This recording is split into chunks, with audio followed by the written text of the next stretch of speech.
জয় গুরু। পরম প্রেমময় শ্রী শ্রী ঠাকুরের চরণে আমার ভূমিষ্ঠ প্রণাম। আর আপনাদের প্রত্যেককে জানাই আনন্দিত জয় গুরু। আজকে যে আলোচনা প্রসঙ্গটি করব সেটি হলো, আমরা যদি কাজকর্ম বাদ দিয়ে কেউ শুধু নাম ধ্যান নিয়ে থাকি, তাতে কি তার পূর্ণ বিকাশ হয় না?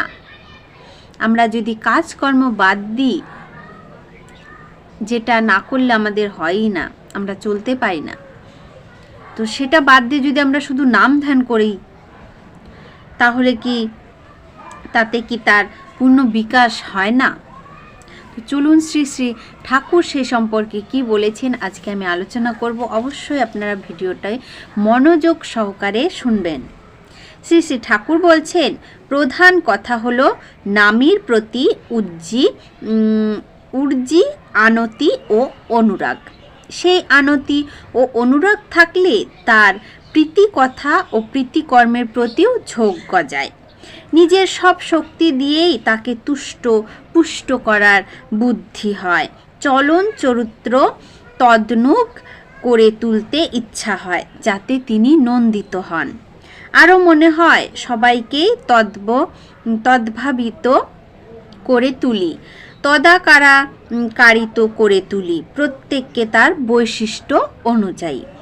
তাই নাম ধ্যান ঠিক হলে ওই নাম ধ্যানই বলার দিকে ঠেলে দেয় মানুষকে।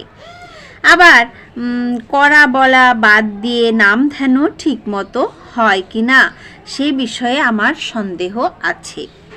শুধু যদি খাওয়া হয় আর হাগা যদি একদম না হয়, তাহলে যেমন বদহজম হয়, খাওয়ার স্পৃহা থাকে না, শুধু বোধমুখী ভরণ যদি হয়, আর কর্মপ্রবাহী নিঃসরণ যদি না থাকে, তাহলে তাতেও মনোরাজ্যে তেমনই একটা অস্বাস্থ্যকর পরিস্থিতির উদ্ভব হওয়া অসম্ভব নয়। ওতে মানুষ সাম্যহারা হয়ে পড়ে। আমার সত্তার সব কিছুর ভেতর তাকে যদি অনুপ্রবিষ্ট করে তুলতে চাই, তবে আমার সব কিছুই সক্রিয়ভাবে তার সেবায় লাগানো চাই। এখানে শ্রী শ্রী ঠাকুর বলছেন যে আমি শুধু যদি খাওয়া হয়, কিন্তু আমাদের পেট যদি পরিষ্কার না হয়, তাহলে কিন্তু বদহজম হয়। তেমনি আমি যদি দীক্ষা নিই আর যদি আমি নাম ধ্যান না করি, তাহলে সেটাও কিন্তু আমার বদহজমই হবে। যে দিকটা অসংলগ্ন থাকবে সেদিকটায় তার ছাপ পড়বে না, অযুক্ত ও অনুজ্জ্বল থেকে যাবে। পূর্ণ বিকাশের পথে অতখানি খাকতি থেকে যাবে। আমাদের মধ্যে কতকগুলি বিকৃত ও একপেশে ধারণার উদ্ভব হয়েছে। বউ ছেলেকে ভালোবাসতে গিয়ে আমরা কিন্তু কখনো ভাবি না যে শুধু তাদের কথা ভাবব, তাদের জন্য বাস্তবে কিছু করব না। তাদের বেলায় সেটা যদি প্রযোজ্য না হয়, ভগবানকে তথা ইষ্টকে ভালোবাসার বেলায় সেটা প্রযোজ্য হবে কেন? ভালোবাসার জন্য মানুষের করণীয়র অন্ত নেই। ভালোবাসার জন্য মানুষ কিন্তু সব কিছু করতে পারে। যত করা যায় তত দেখা যায় আরও বহু কিছু করার আছে। আর ভগবানকে ভালোবাসলে তার খাতিরে প্রত্যেকটি সত্তাকে ভালোবাসতে হয়।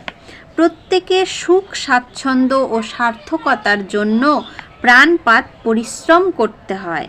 কেউ যদি বাপ মাকে ভালোবাসে, তাহলে কি সে কখনো ভাই বোনেদের সম্বন্ধে উদাসীন থাকতে পারে? ভক্তের করণীয়র কি কোনো লেখাজোখা আছে? এই কর্ম কিন্তু তার সেবাযোগ্য। পূজা পরিক্রমা সাধন ভজনের অবিচ্ছেদ্য অঙ্গ।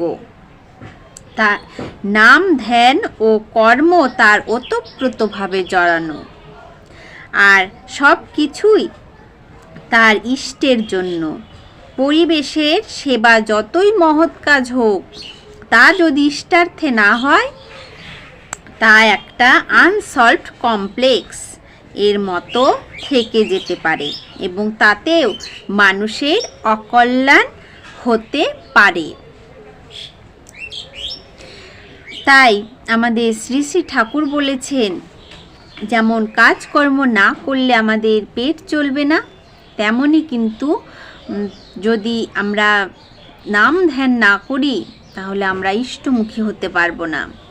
তাই বলেছেন কাজকর্ম তো করতেই হবে, তার পাশে আমাদের যে আমরা যে নাম নিয়েছি সেটাও আমাদের পালন করতে হবে। আমরা যে পরিবারের মানুষকে ভালোবাসি, মা বাবা ভাই বোন, যে যাকে যেমন ভালোবাসি, তো সেই ভালোবাসাটা যেমন আমাদের, তেমনই আমাদের যেন ঠাকুরের প্রতি সেই ভালোবাসাটা থাকে। তাহলে সব দিক থেকে কিন্তু সুন্দর হয়ে উঠবে আমাদের জীবন। আজকের আলোচনা প্রসঙ্গ এই পর্যন্তই। জয় গুরু।